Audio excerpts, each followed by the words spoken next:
Captain Cade frowned. Sir, public sentiment is shifting.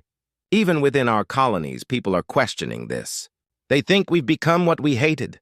Rourke turned to the viewport, a wall of black, scattered with distant firelight. No, he said. We've remembered what we are. The galaxy tried to domesticate us. We're just reminding them evolution doesn't take orders. Outside, Terran ships refueled, rearmed, and vanished again into the void. The war was no longer about territory or politics. It had become something primal, a reckoning written into the DNA of a species that had finally run out of patience. The rain never stopped falling over the ruins of Geneva habitat. Acid rain, faintly luminescent, the planet's atmosphere still scarred from old industrial wars. Dr. Liana Veras stood beneath a cracked transit dome, watching the holographic skyline shimmer with false sunlight. Somewhere high above, Rourke's warships moved unseen through orbit. To most of humanity, Elias Rourke was a savior. To her, he was the inevitable outcome of a wound left untreated for generations. Liana had been 6 years old when the VARC Consortium's soldiers marched through Luna City, repossessing human infrastructure under Concord law. She remembered the sound of plasma rifles echoing through hallways. She remembered her father's voice. Patience. Liana, one day they'll see we're worth trusting. They never did, and now... Patience had turned to fire. Her research team at the Earth Systems Institute had been studying biogenic nanites, microscopic machines capable of rebuilding ecosystems destroyed by war. The project was meant for restoration, but the military had different plans. Within weeks of Rourke's first strikes, the Institute's funding was seized. Her data was encrypted under classified defense application. That night, she broke into her own lab. Rows of containment pods flickered blue as she pulled data cores from their mounts. She wasn't stealing them, she was saving them. The Terran Navy could weaponize her work into something catastrophic, and she refused to let humanity repeat the same mistakes as their conquerors. As she loaded the drives into her hoverpack, a familiar voice came through the comlink. Dr. Veras, this is Captain Cade of the Vengeance. You've been summoned to Sol Command. Liana froze.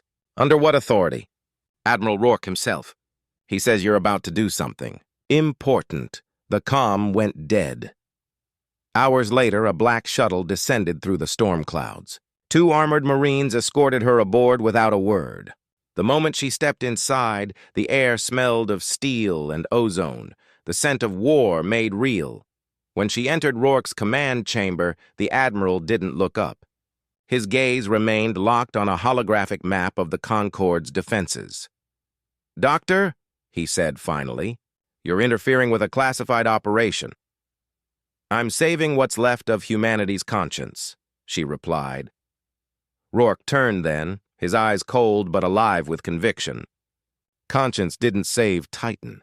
It didn't stop the Keruvians from burning our cities. I'm not asking you to approve of this war.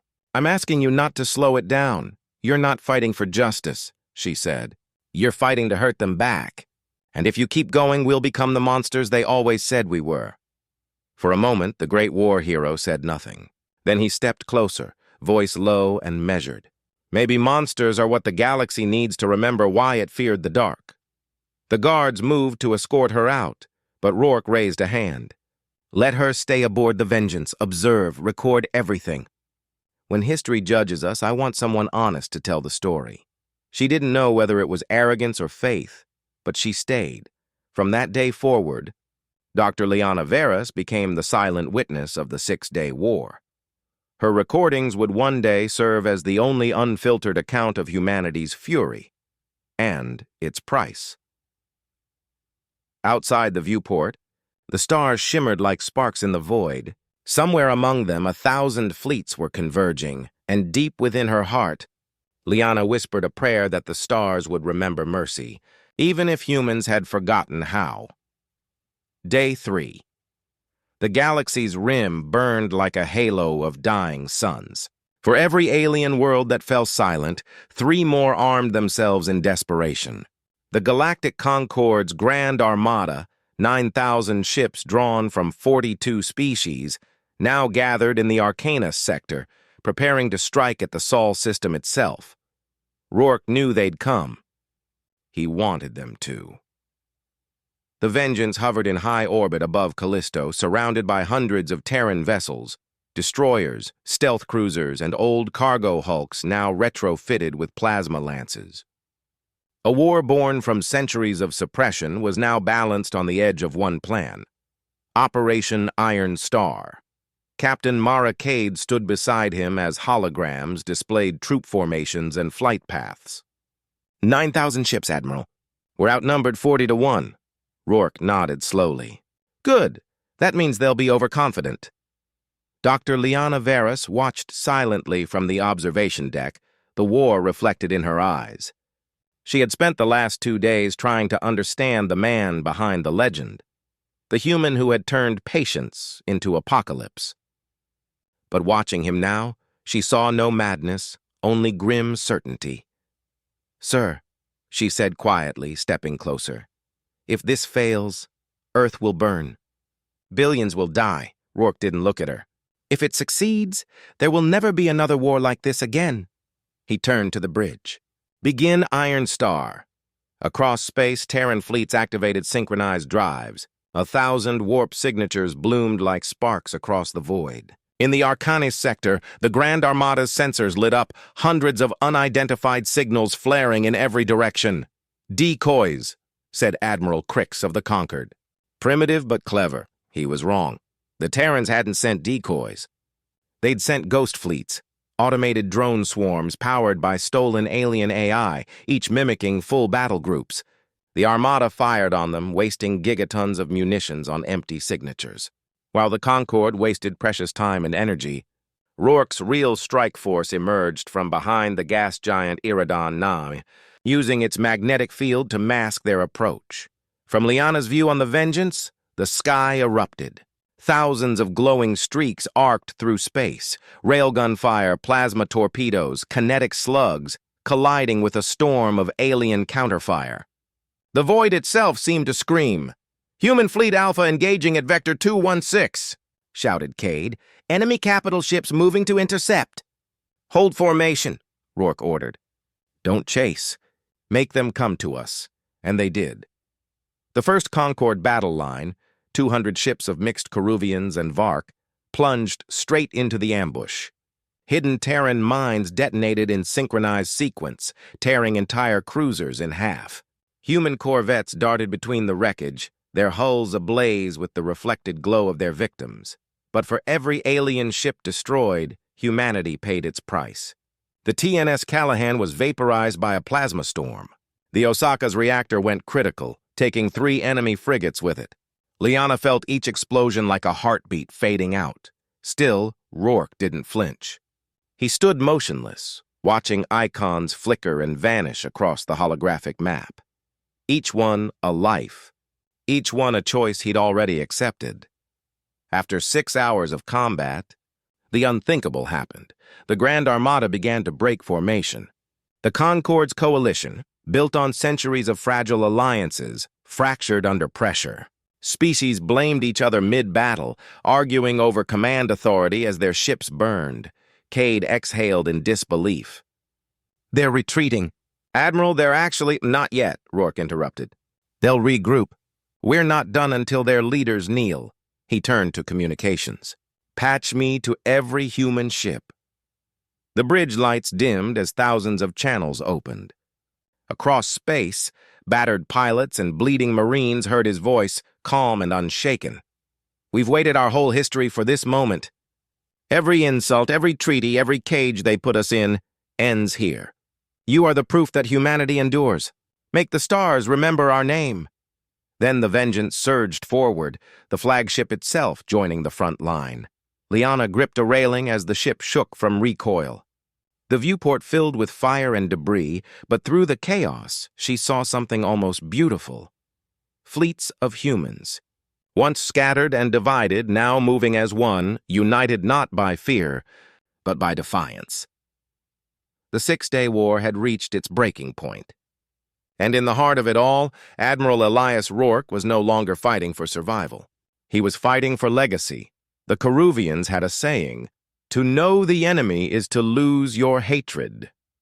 Lieutenant Tarek Velroon understood that truth far too late. He'd been raised on stories of Terrans, savage, emotional creatures who'd nearly destroyed their own world. His academy instructors called them the unfinished species, clever enough to build weapons but too primitive to wield them wisely. When the war began, Tarek volunteered immediately. He wanted to see the beasts caged once and for all. Now he floated among the wreckage of the Grand Armada. His ship, the Vrax Halor, had taken a direct hit from a Terran rail slug. Half the crew were dead. The rest drifted in silence, power failing, comms jammed. Through the cracked viewport, the void glowed with the remains of both fleets, fragments of human and alien hulls spinning together, indistinguishable in death. Tarek's translator implant crackled to life. Unidentified vessel, this is Terran medical frigate Mercy 1. We are offering aid to survivors of the Arcani's engagement. Do not attempt to fire, he froze. Aid? From humans? His surviving crewmate, a Vark gunner missing half her mandibles, hissed weakly. It's a trick. They'll harvest us. But then the Terran ship appeared, white hull scarred by battle, lights flickering. Its insignia wasn't the Terran Navy's burning star. It was a blue circle, the old Earth emblem. When their airlocks connected, Tarek raised his sidearm. He expected soldiers. Instead, a human woman in gray armor stepped through, her hands empty. Lieutenant Velroon? She asked, voice calm through the translator. I'm Commander Juno Kane. You're safe now. He aimed shakily. Why would you save your enemies? Because not all of us want this war, she said. And maybe some of you don't either. Her eyes held no hatred, only exhaustion. For the first time, Tarek wondered if humanity's fury had been earned. They brought him aboard the Mercy 1. The corridors were filled with wounded, Terran and alien alike. Medics moved wordlessly, treating everyone the same. A Karuvi child, rescued from a civilian transport, clutched a Terran officer's hand while machines hummed around them.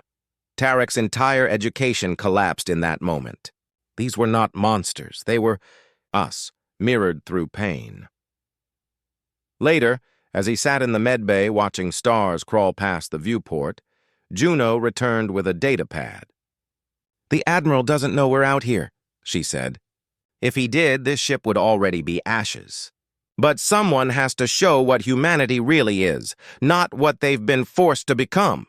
Why tell me this? He asked. Because someone on your side has to listen. Her words struck deep.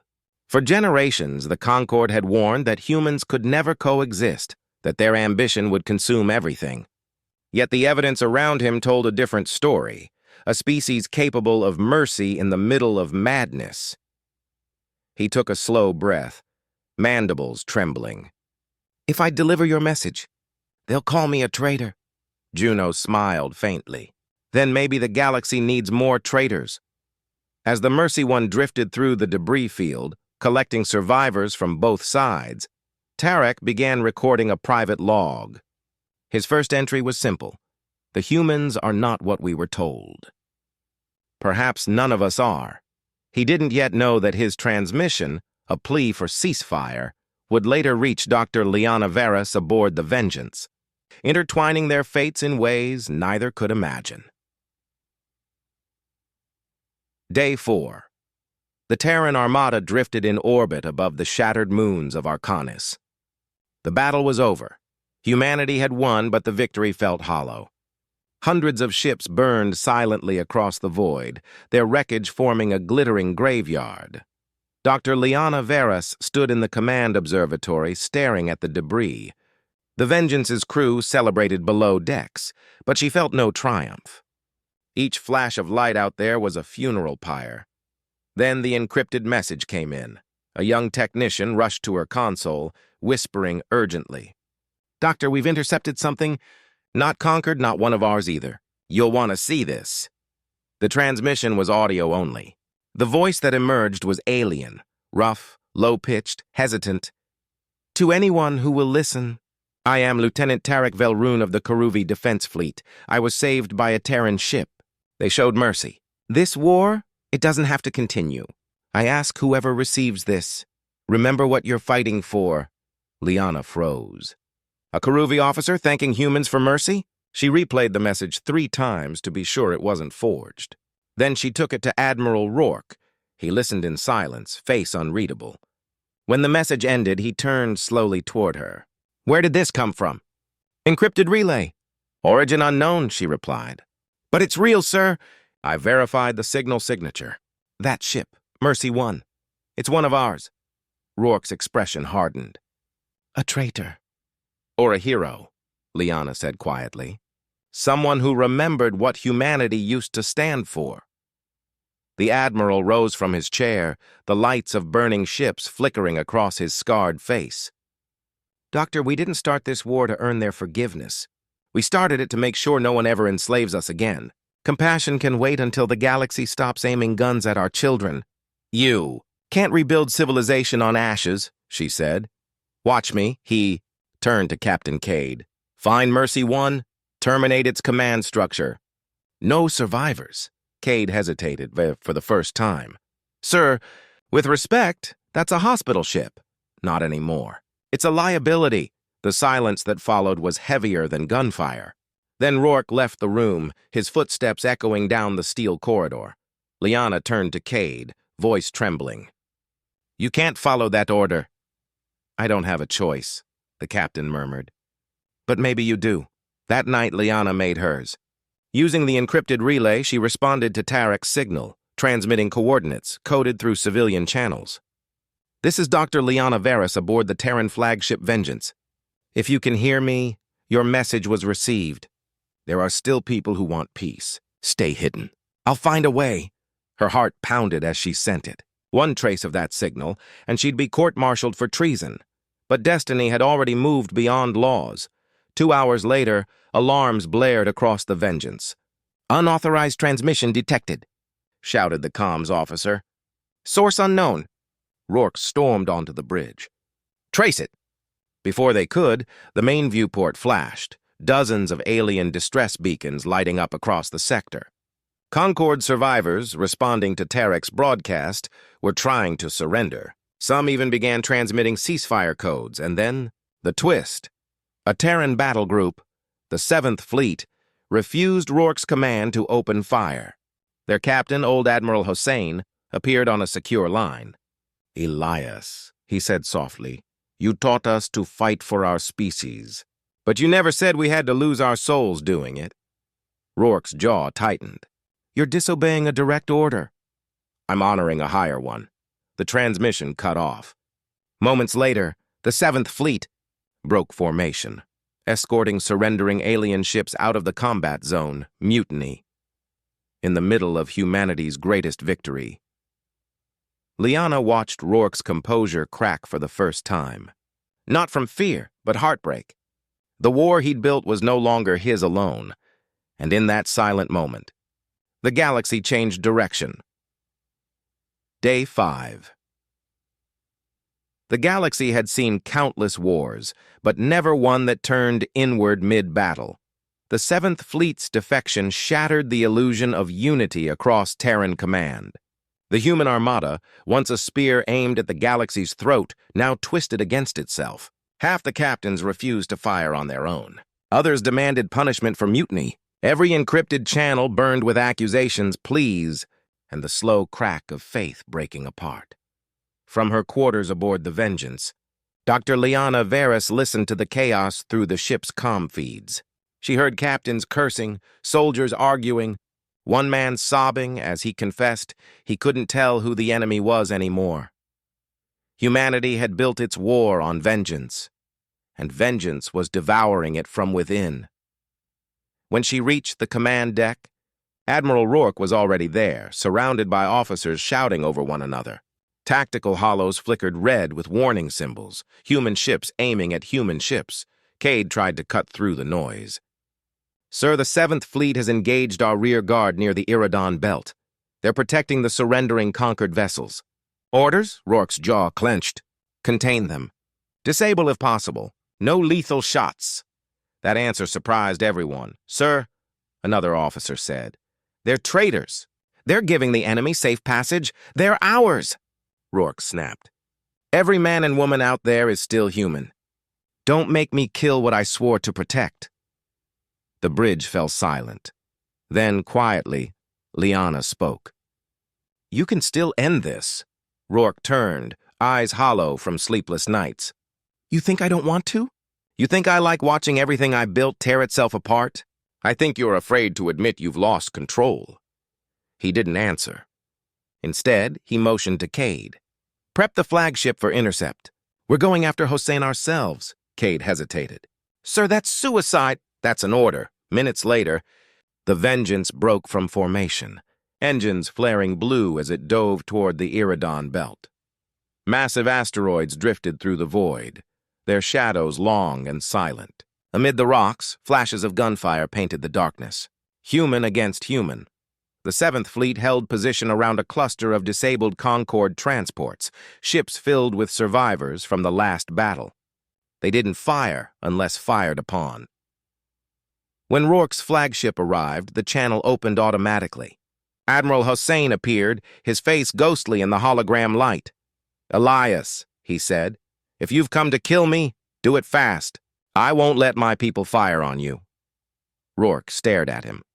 The man who had once been his mentor, the one who taught him the art of strategy when humanity was still licking its wounds after Titan. "Why?" Rourke asked simply. "After everything they did to us?" "Because I've seen enough graves to know revenge never fills them," Hossein replied. "You wanted the galaxy to respect us. Now they'll only remember our cruelty." "They'll remember that we stopped being victims," Rourke growled. Hossein shook his head. "No, they'll remember that we couldn't tell mercy from weakness." Before Rourke could respond, alarms blared. The Concord reinforcements had arrived, smaller fleets, desperate and uncoordinated, but ready to strike both human factions at once. "Admiral!" Cade shouted. "They're closing in on both sides. If we don't act, everyone dies!" Rourke looked at the screens. Terran ships firing at Terran ships while alien cruisers closed the trap around them all. The perfect irony. Then, slowly, he took a deep breath. "Patch me through. All channels." 1,000 comm lights blinked green. Across both Terran and Concord frequencies, his voice echoed through the static. "This is Admiral Elias Rourke. All Terran forces, cease fire. All Concord ships, hold position. You came here to destroy us. You succeeded. But if any of you still want to live, stop shooting long enough to see what you've done." For a long moment, there was nothing but silence. Then, gradually, the firing stopped. Flaming wreckage drifted between fleets like silent witnesses. The only sound was the hiss of cooling reactors and the slow hum of life support systems struggling to keep up. Hossein's voice came over the private channel. "That's a start, Elias." Rourke didn't answer. He just stared into the void where the ghosts of 1,000 battles seemed to float. The war wasn't over, not yet. But something inside him had cracked. Liana stepped beside him. "You did the right thing," he sighed, eyes heavy. "The right thing always comes too late. Outside the stars burned on, indifferent, eternal, as humanity stood on the edge of its own reflection. Day 6. The ceasefire lasted exactly 3 hours. 3 hours of silence, drifting among the ruins of 2 fleets that had nearly annihilated each other. 3 hours for every survivor to stare at the wreckage and wonder what the war had truly been for. Then the conquered dreadnought ascendant emerged from hyperspace, massive, ancient, and bristling with weaponry. It was the last surviving supercapital of the enemy, commanded by the warlord who had started it all, High Archon Vurek Sal, the monster of Koruvi legends. The man who'd once broadcast human prisoners being executed in orbit to remind the galaxy what fear looked like. Now he was here to finish it. Within minutes, the fragile standoff collapsed. Concord cruisers rearmed, Terran ships scrambled into defense grids, and all the quiet promises of peace burned up in a single transmission. "Terran vessels," came Sal's voice, deep and resonant. "You claim to fight for freedom, yet you bring only ruin. Today, I erase your name from the stars." On the Vengeance, Admiral Rourke stood unmoving as red alerts pulsed across the command deck.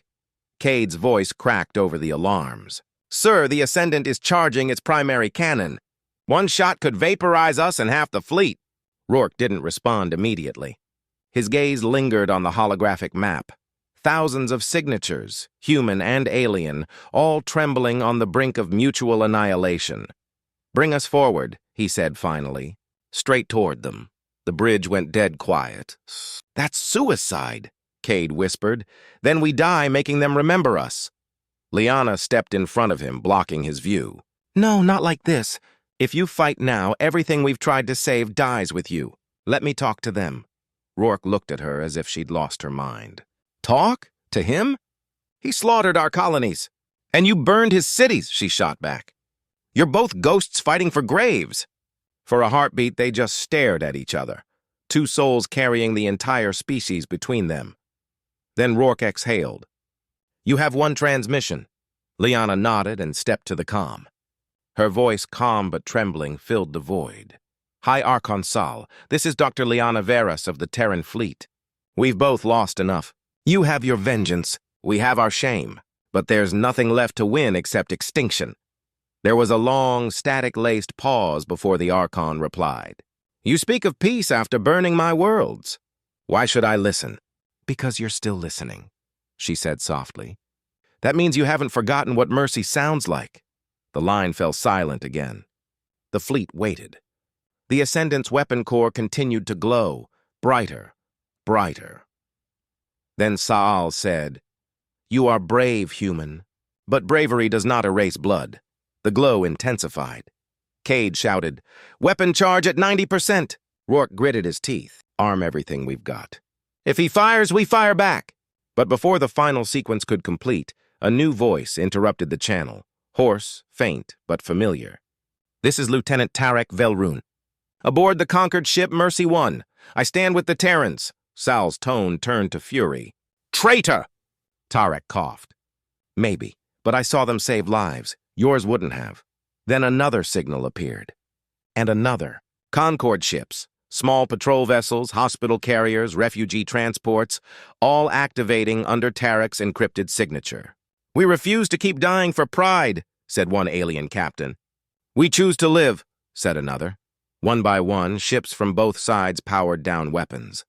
Some turned their hulls broadside, a gesture of surrender. And then, something no one expected happened. Sal's dreadnought stopped charging. In the silence that followed, his massive ship turned slightly, its cannons shifting away from the Terran fleet toward the drifting wrecks between them. He opened a new channel. "Perhaps mercy is not weakness," he said slowly.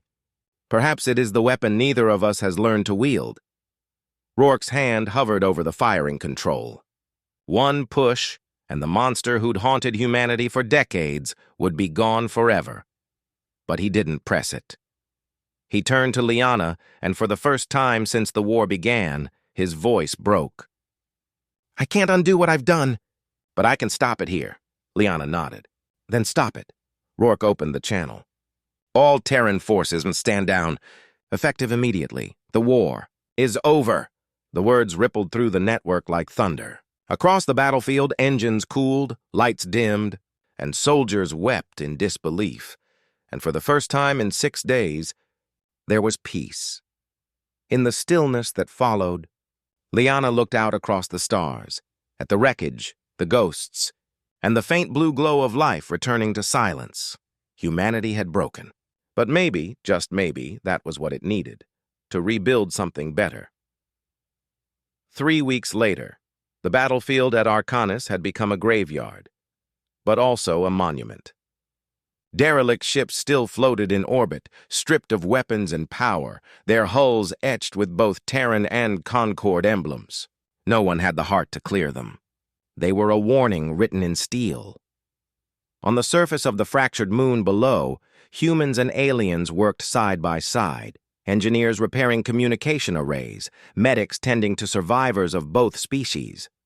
It was a strange sight, former enemies trading tools instead of bullets.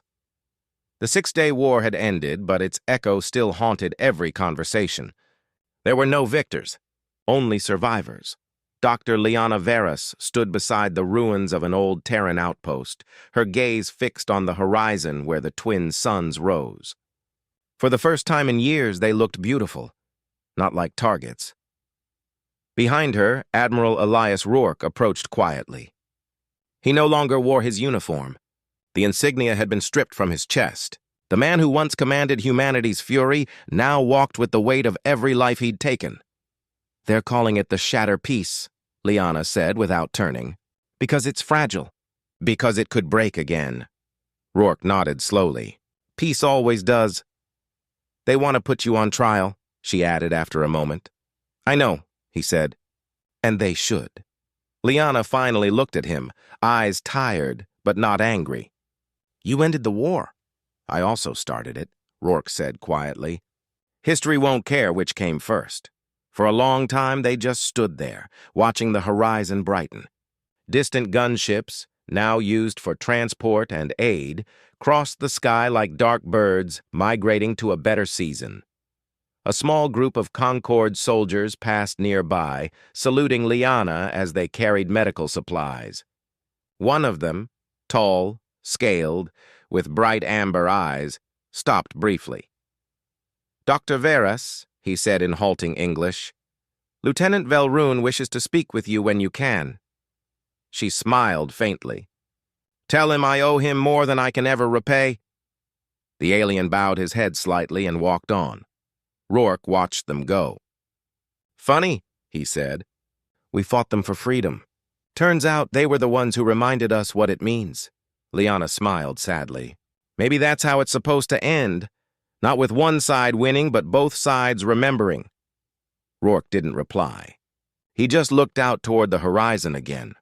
After a while, he said, "You know, when I gave that final order, I thought I'd feel empty, like I'd lost everything I built. And now?" He took a deep breath, the wind carrying the dust of 2 civilizations across the ruined plains. "Now I think I might have saved what was left of it." Liana nodded. "That's enough." The suns rose higher, casting gold light across the battlefield, turning wreckage into mirrors, steel into silver rivers. For the first time in centuries, the galaxy was quiet. And somewhere, in that fragile silence, humanity began again. They called it the war that shattered the galaxy. But those who lived through it, the engineers, the soldiers, the medics, the refugees, knew it by another name. They called it the 6 days of humanity's reckoning, not because of the destruction, but because for the first time in recorded history, humanity looked at the monsters it had been fighting and saw itself staring back. Across the stars, new treaties were signed. The Terran banner, once a symbol of vengeance, now hung beside the Concord emblem in stations rebuilt from both fleets' wreckage. And somewhere among those ships, a single transmission kept repeating, a voice archived forever in the galactic records. "Mercy is not surrender. Mercy is survival." Dr. Liana Veras, the message spread faster than any weapon ever had. Planets that had once sworn to annihilate each other began exchanging aid convoys. Children who'd grown up under propaganda now studied history side by side. And the veterans, those who had seen the abyss, taught them that peace is not given.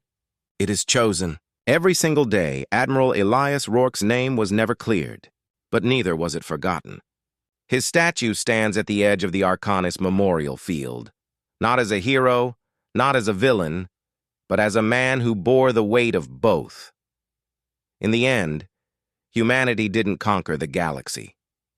It conquered itself, and that, more than any victory, is what changed everything. The universe doesn't break because of hate, the narrator's voice fades out. It breaks because we forget why we fight. And maybe, just maybe, we've remembered. If you want more stories like this, where humanity fights not just the stars but its own reflection, subscribe, because this is only the beginning.